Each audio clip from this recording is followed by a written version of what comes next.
All right, here we go. It's been a little while.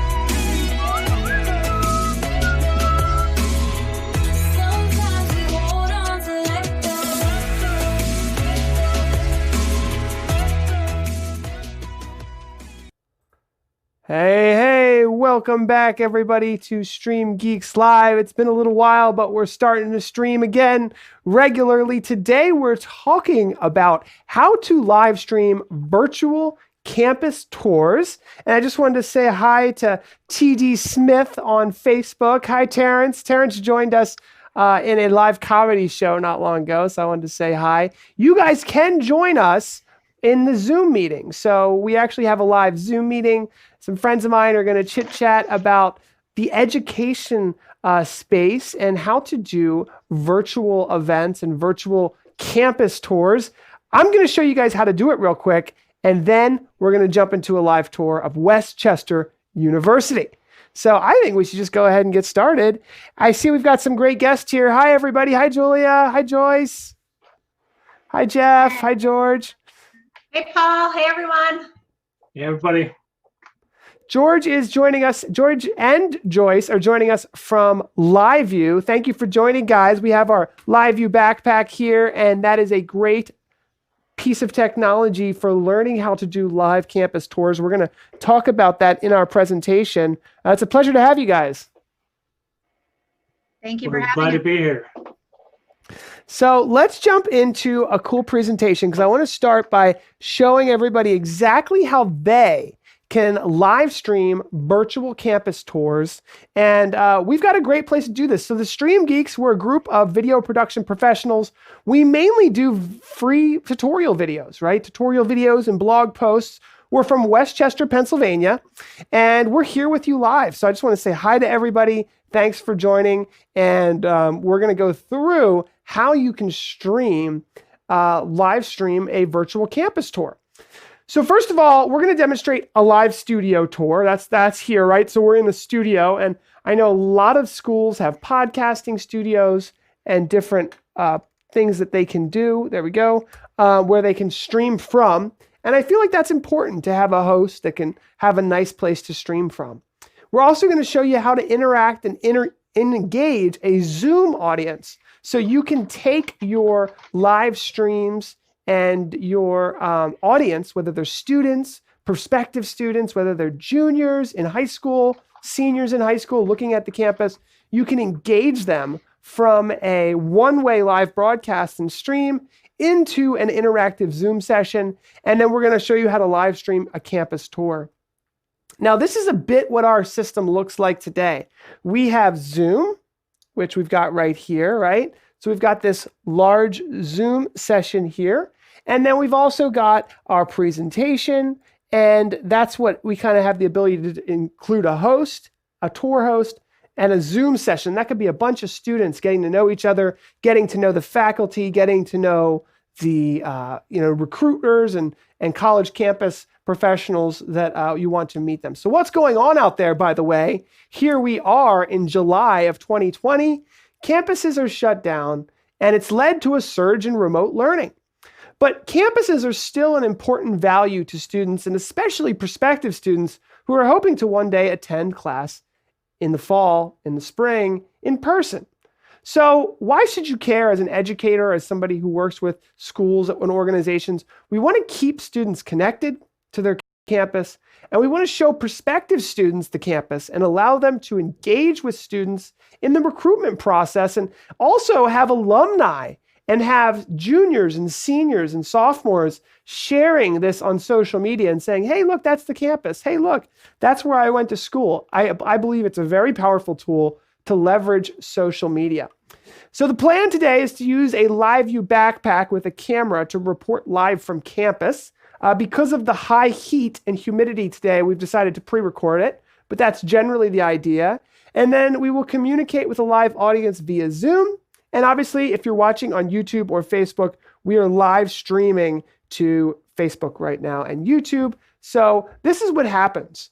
We've got this maximum exposure on social media, on YouTube, on Facebook, maybe even Twitch. is a good place to do this to get the younger audience.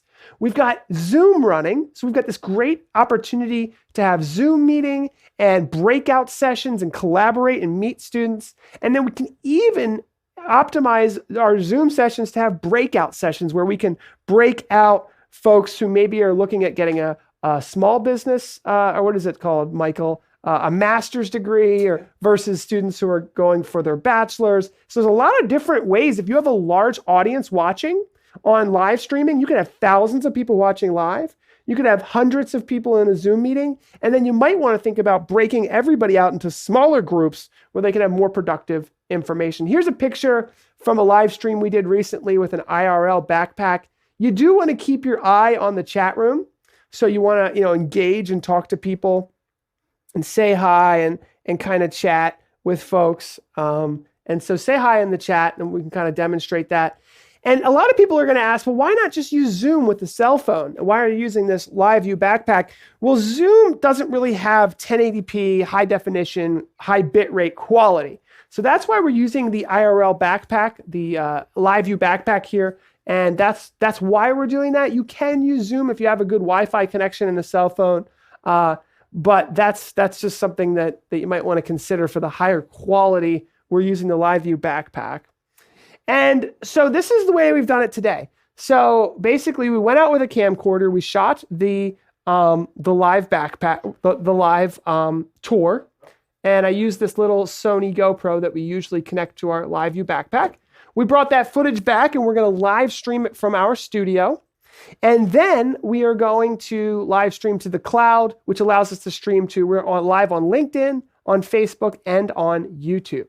Now, generally, if it wasn't like 95 degrees here in Pennsylvania and having to wear a mask and everything, by the way, we are socially distant here in our studio, we would generally do everything live with the backpack and then switch the RTMP streams in the cloud. If I've lost you already, don't worry, we're here to answer questions in the chat. But the idea is to start somewhere and take people on an awesome tour. So we're going to take you on a tour of West Chester University, and then, come back to a place, whether it's Zoom, whether it's a live stream, whether it's a studio, and explain to people, what's going on. So with that, I want to cut to our live tour of West Chester University, and we're here to answer questions in the chat. Let's do it. Okay, are we live? All right, let me know when we're live, okay? Let me get my mask on right. All right. Hi, everybody. Paul Richards here with the StreamGeeks, and we're going to do a live tour of West Chester University. Take a look at where we're at right now.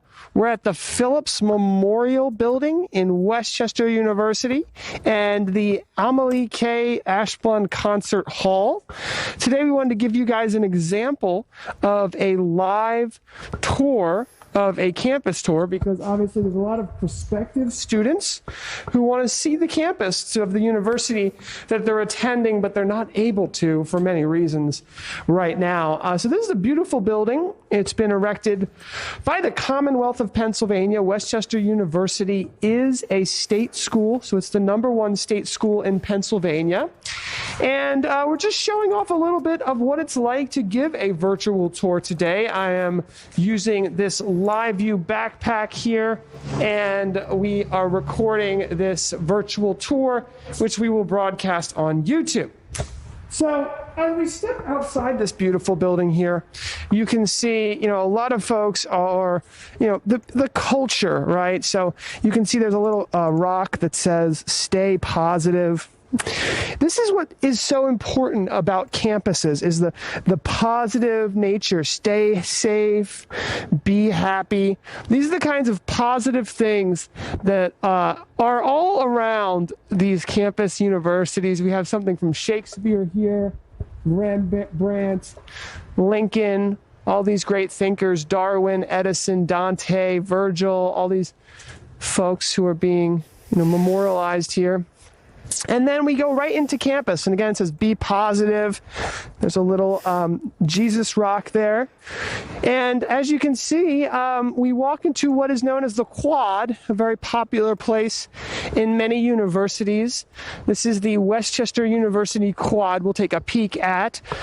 So many beautiful buildings on this campus. We won't have a chance to tour them all, but I wanted to show this statue from Frederick Douglass, who was a public figure on West Chester University's campus. This is a statue of Frederick Douglass. So this is, I believe, a bronze cast. And Frederick Douglass looks out onto the university, and he was a big supporter of human rights and had a lifelong quest for knowledge and justice and freedom and equality for all. So we wanted to show that quickly, and you can see here there's these beautiful marble, I believe, tables here. And so essentially what we're doing here is giving you guys an idea of what a virtual tour of a university, college, campus tour would be like.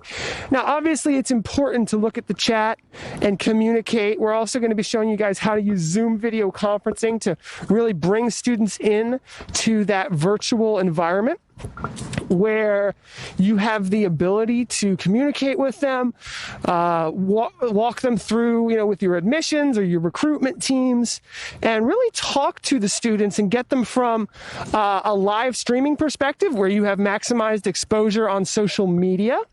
We're going to be live streaming, obviously, on YouTube and Facebook, and many of you are watching now. Please say hi in the chat, and I'll be answering those questions soon.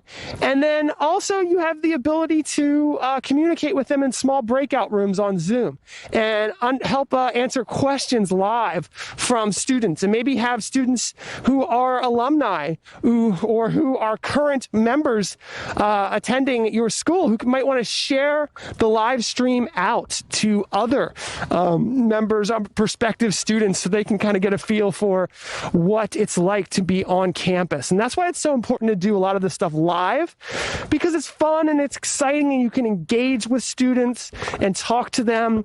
So that was just a short little tour of what we think West Chester University students would like to see. Obviously, we would go longer if it wasn't 95 degrees today here in Pennsylvania. Let's see. 90 degrees. I'm sorry, it's 90 degrees. It feels like 95 with the humidity. And that about covers it. Wanted to give you guys just a brief look at what it's like to have a live campus tour with, for students and friends and family to be part of. And I hope you guys enjoyed it. I think it was a lot of fun. And we'll go from there. All right, bye, guys. Cut back to you. All right, so that brings us back to our Zoom meeting. I wanted to do that quickly to give everybody a chance now to respond. What's it like out there? I want to start with you, Julia. It's crazy out there. I mean, parents don't know if their kids are going to school or not. I think a lot of parents are saying they're not going to school. But I think people are forgetting about staying connected to campuses. What's your take, Julia? You're so right. I have a rising sophomore, so luckily we have another year or so before she has to consider, the SATs and looking at colleges. But there are so many people who are going into their junior year, and look, this is a summer where we're all kind of,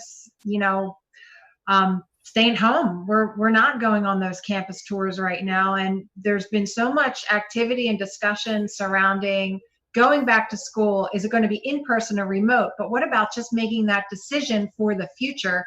Because as my doctor put it so well, all pandemics end.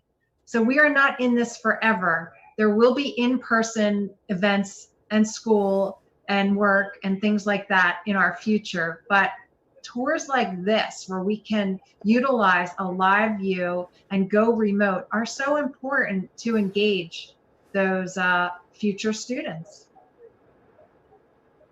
Yeah, I agree completely. And Julia, you and I were talking about this a little bit too, how, let's not forget about the juniors in high school, right? The people who are still thinking about coming to your college. And also on the other side, the alumni, right? I mean, we're all kind of looking for that escapist type of experience right now where we can, kind of not just escape reality, but look back at our old college days and say, oh yeah, that's what it was like. And then your alumni are going to share that, and the students are going to share that. And then the prospective juniors and seniors, they're going to feel that energy. They're going to see how excited people get about, seeing their old campus, and that energy and that excitement and that engagement it's infectious, right?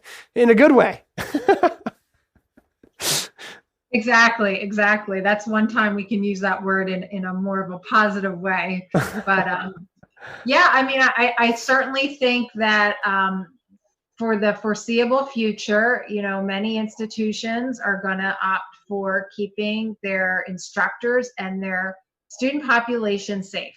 So, if you can do what you've done, go out in a safe way where you're either socially distanced or wearing a mask, and produce a high quality stream like that for, people can dial in at a certain time to check it out.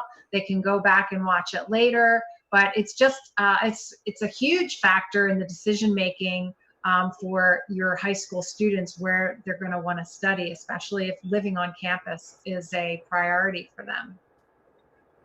So Joyce, let me ask you, Joyce, you're joining in from New Jersey, our neighboring state over there.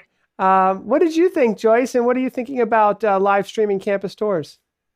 So, well, first of all, in New Jersey, our governor is leaving it up to each district to decide if they want to go back to school when. George will chime in on what he's hearing on the universities in the Northeast. A lot of them will actually be going back live for a shorter amount of time and then switching to remote. So that's kind of interesting.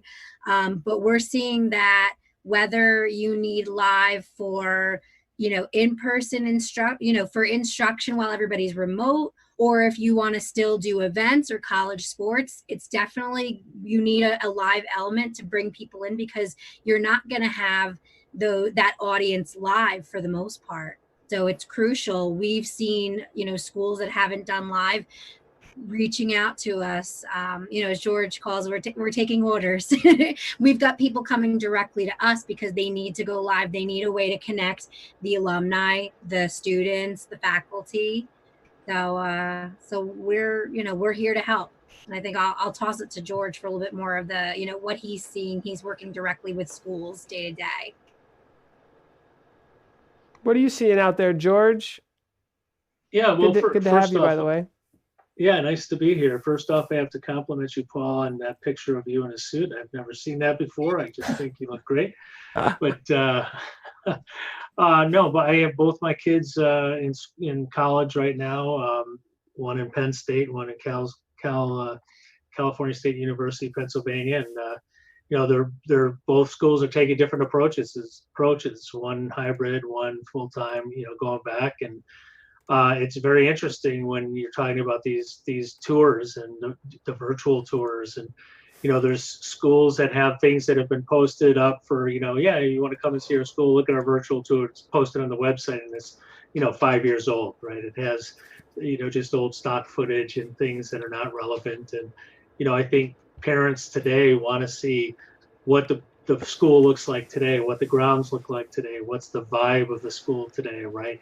What the outside area looks like, similar to what you were just doing in your demo of walking around the school. And the other thing that, you were talking about all the different ways that people today have the ability to connect and to be connected, whether it be through Zoom or what have you. But one of the things that we see schools contacting us for with these campus tours and other things that are going on is that they want something that's fully reliable and has redundancy built in, which, when you look at some of our products like Solo and some of our higher end products that, they're really easy to use, but the key factor for our technology is that it has reliability, built-in redundancy, and things like that. So when you're walking around, you have multiple modems connecting, you have multiple pieces of redundancy, where some of the other technology doesn't have that. So I think it's important when you're trying to do these campus tours and visits, you want to do them right. You're in a live situation, which makes campus administrators nervous, and you want to put your best foot forward, because at times, like Julia was saying, when you're a junior and you're talking to parents and a kid, you might have only one chance to attract them to come to your facility. So you want to make sure it's done right. And that's, what we're seeing a lot of is these universities and different places coming to us to make sure that when they put their best foot forward, that they want to do so the right way and make sure it's done with the reliability and redundancy that they can count on, because everybody's competing right now and they want to make sure it's done right. Well, and Joyce mentioned a really interesting topic regarding college levels and high school level sports that I want to get back to you on as well. But is there anybody else here who wants to chime in? I see that you're active in the chat, Jeffrey, working on some different things in esports and education and flipping the classroom. What are you seeing out there, Jeff? Well, so there's a term actually in the education community called flipped learning, and it's actually been a pretty big thing for a number of years. And we're actually working with a program with 4 college campuses. There's a professor that's a very well respected professor, and so the campuses are cutting their cost by actually having the professor be 1/4 of the term at each of these campuses, and she's on camera, so the kids are logging in and watching the professor live at the campus, and the students can come in and have talks with the professor during her 1/4 of the time that she's spending at that campus. And the other time, so what it is doing is it's cutting the cost of the school by not having to pay a professor a full salary. They split the fee 4 ways. The professor actually makes a little more money because she's making 125% of what her normal salary is, so she's making a little more money. And more students are getting the class, so the class is being offered to 4 times the kids, and it's also handling the school's distance-based learning parameters of how to keep the class to a smaller amount of time that the faculty is actually there. So it's an interesting project we're doing, and we're launching it right now in California here at 4 UC campuses. Wow. And speaking of University of California, what I've heard, and that's totally true, is that, there's going to be a lot of change, right? And it's going to be a difficult time to be a D3 school, right? Or a tier 3 school. The tier 1 schools will do fine. The state schools will do good. But it's a difficult time right now to be a tier 3 school. I read and heard on CNN that California University is going to enroll and educate more students than they've ever done in their history, because they're going to lower their prices, they're going to cut their costs, and they're going to go digital, and they're going to be able to reach more people. So very interesting. We'll have to save that topic for another day as we focus in on live streaming campus tours. But very interesting stuff, and I'm glad that you brought that up. I want to get to live sports at schools as well, but first I want to throw it out there. I see Kurt here. David, does anyone want to join in on the conversation before we switch to school sports and streaming that as well? All right, well, George, I'll let you go ahead and chime in on. So we talked about live streaming campus tours and why it's so important. I think it was very relevant and important to talk about the flipping of the classroom, and I want to hone in on that. It takes a little. That's a big can of worms to open up, but it's very important and relevant today. Let's talk sports for a second here, George. What's going on out there? I mean, I've heard Major League sports may be coming back. What's happening at the college level, and are they live streaming it? What's going on with that? Yeah, I've been staying in touch and following closely with the collegiate sports with our director of sports, Janelle Fleming. And, sports has just been decimated over the last few months since this pandemic's taken hold. And you can see the lower level sports in particular, not the top tier schools per se, but the lower level sports have just kind of been wiped out for the most part. But at this point, it's really hard to say what's going to happen, what's going to come out of this right now. But from a live streaming perspective, the technology that we use and others use can kind of help in the pandemic in the sense that, as you see with NASCAR, as you see with PGA golf and other sports where there's no people coming in to watch these live events, right? That's where streaming's popularity and capabilities, we have a way that we can still bring that engagement out to the fans. Now, the issue is with budgets, and the issue is how are they going to do that social distancing and safely? And I think that's still kind of not decided completely yet, especially at the lower level schools. And so, athletics and how that's going to roll out and come to fruition over these next few months is still to be determined.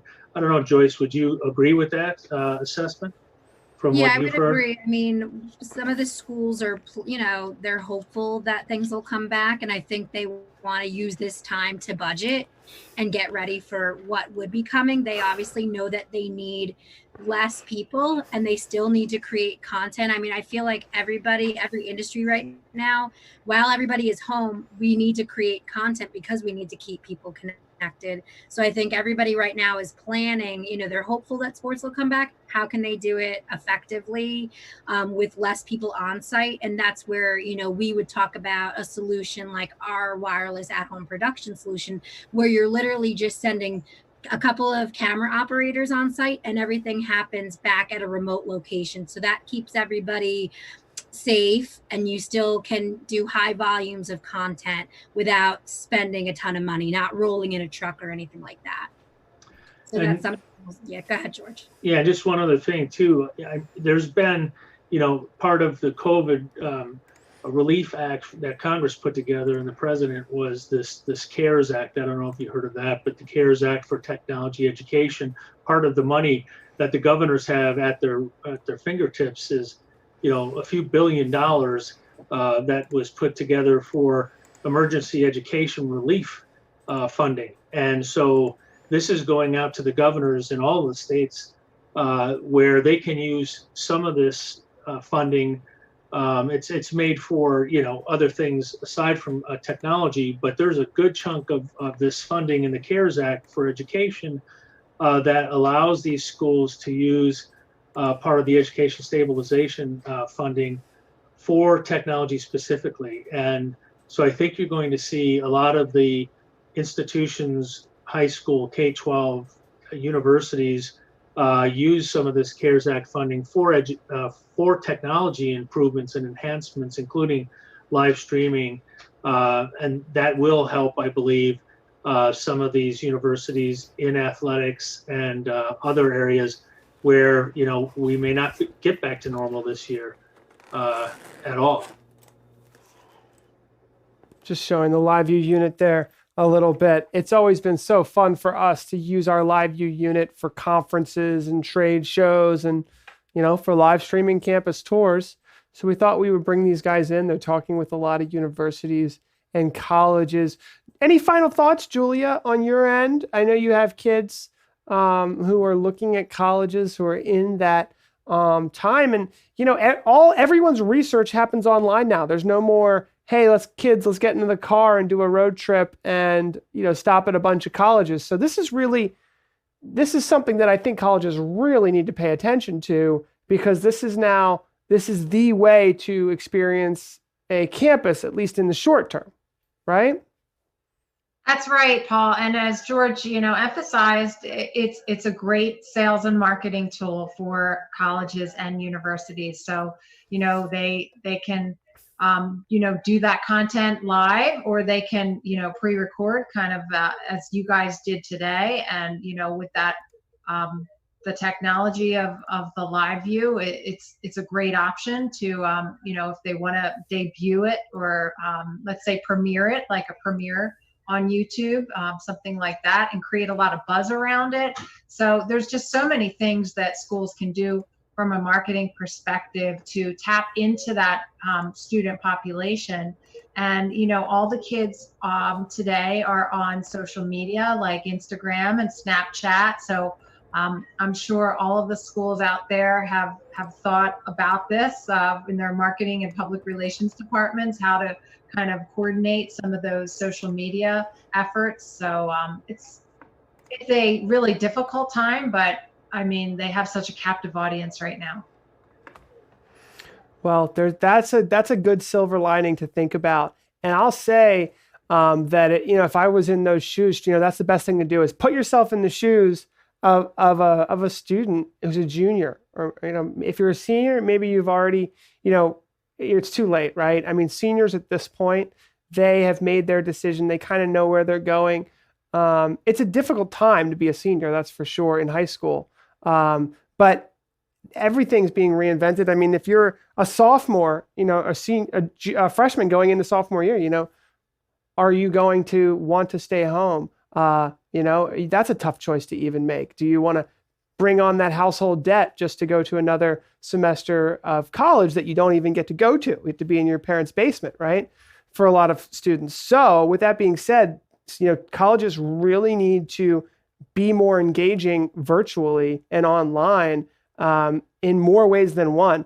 So I guess I'll leave it with that, and I want to open it up to final thoughts from everyone. But I would say, yes, live streaming a campus tour, it's got to be done for bringing kids into campus safely in large groups, virtually, online. But think about it even in more depth communication strategy. How are we staying connected with the freshmen? How are we staying connected with the sophomores? How are we staying connected with the sororities? How are we staying connected with the folks getting in their master's degrees? Obviously, there's learning management systems, right? And there's the online teaching side of it. But I think that the whole culture, the whole campus culture, the whole, on-campus thing, that should not get left behind. And sadly, I think it very easily could. When everyone's focusing on, let's do learning management right, let's refigure out online learning.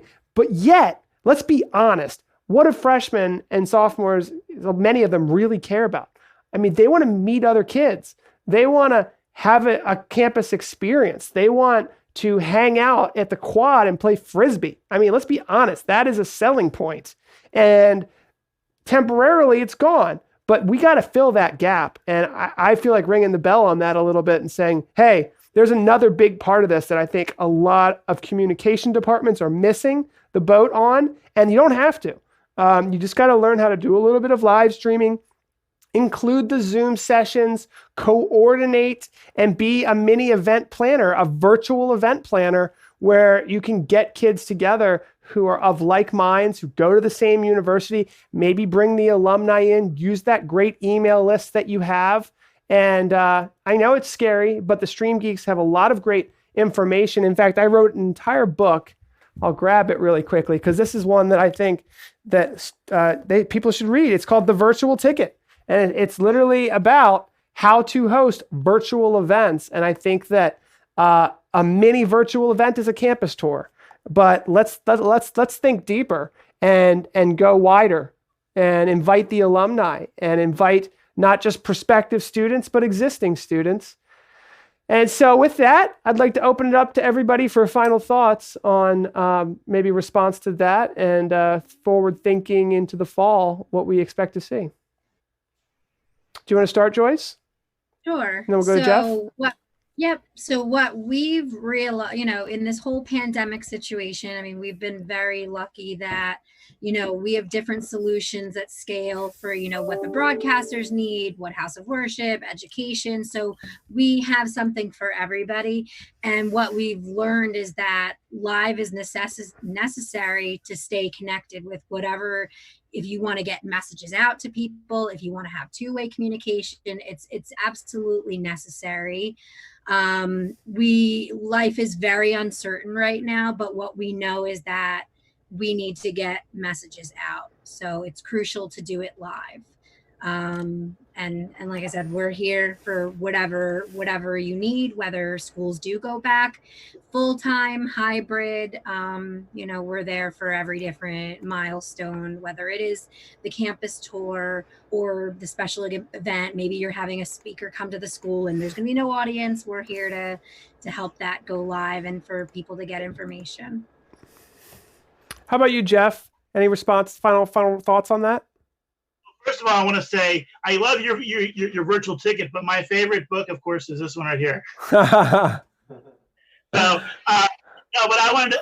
I'm talking about esports. So, you mentioned live events. a lot of the schools that we're working with are embracing, esports and launching esports programs because, like George said, everyone is looking to create new events and get people live and doing live things, but also we're missing we can't go back in the stadiums and have big stadium events, but esports is a sport that people can keep social distancing, people can work remotely, and people can use a lot of the stuff. I know a lot of the schools that we're working with is getting the LU 10 SV unit, because that is an incredible unit. LiveU makes some great stuff, and definitely esports we're seeing a lot of impact.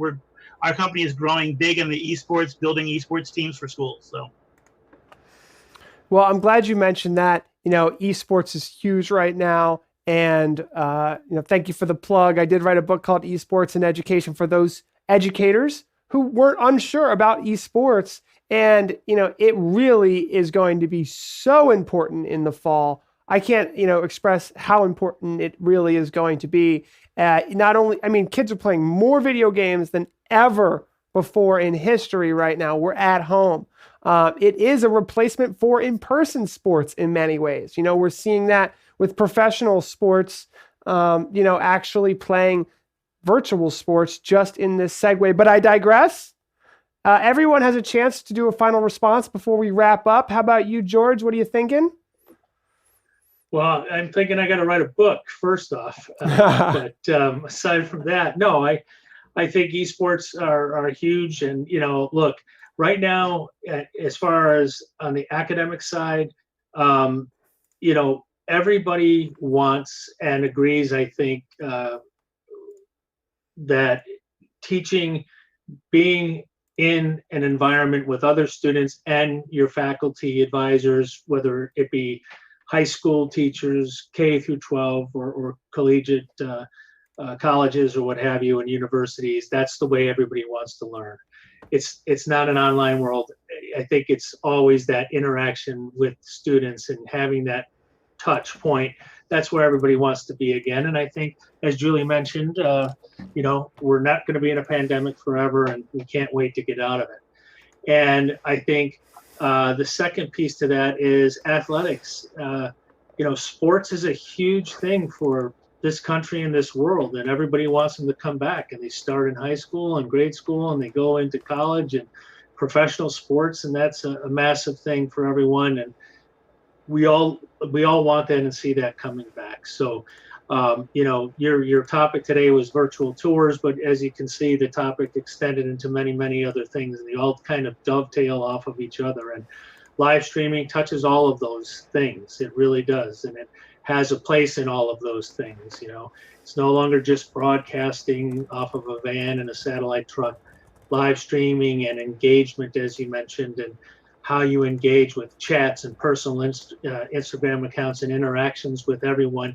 And my college kids, they're on their iPhone and an iPad watching the game all at the same time, right? It's that type of a world. So I really appreciate you doing this type of a session. And, I hope we do more like this as things clear up and COVID moves out of the way and we kind of get back to our new normal, whatever that is. But it's going to entail live interaction with people again, getting back to stadiums in a new way, maybe, and getting athletics and universities back on track as we once knew them before.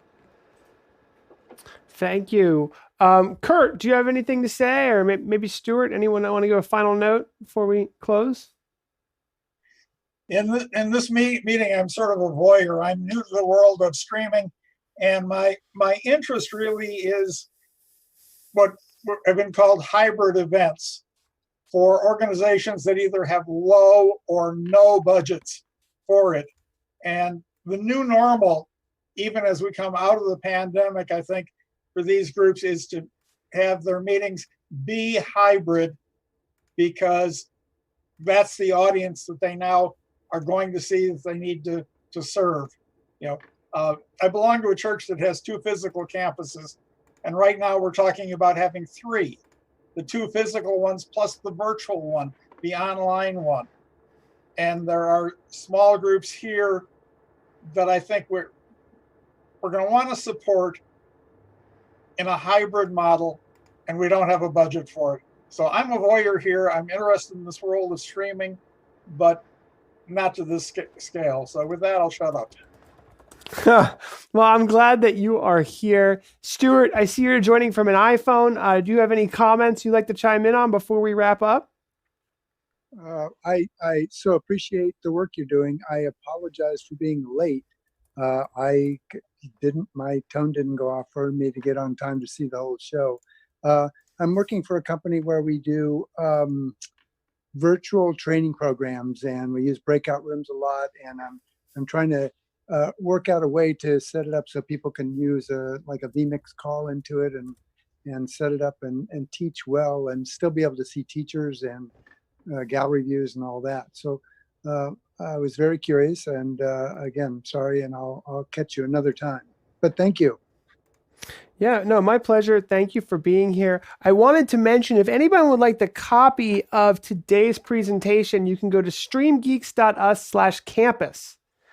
So that's where we put this video, and you can download the guide that we created. So that's streamgeeks.us/campus for anybody who would like to get that guide.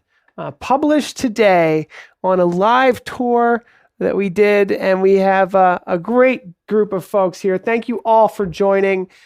We uncovered a lot of other, high-level topics that we'll have to cover. I'm very excited about covering this because it's so timely. Many of us here have children who are in the midst of all of this, and just having the conversation is important. And I know that we're pushing the envelope forward in a positive direction. So again, thank you for joining. There was one question on social media that I wanted to make sure that we answered before we wrap up.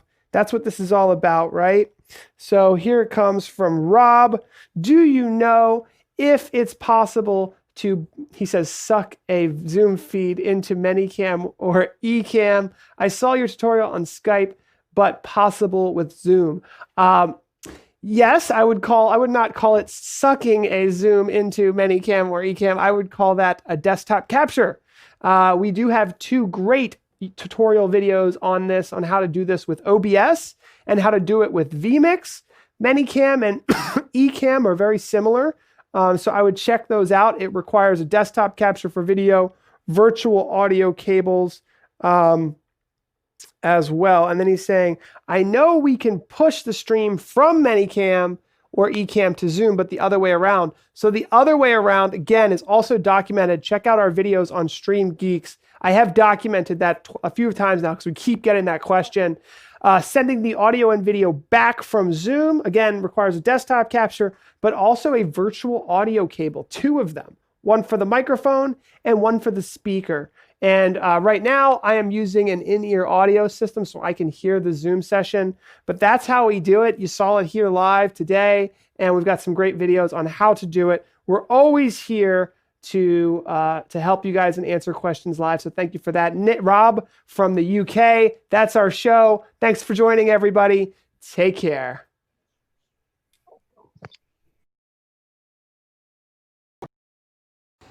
Hey, everybody.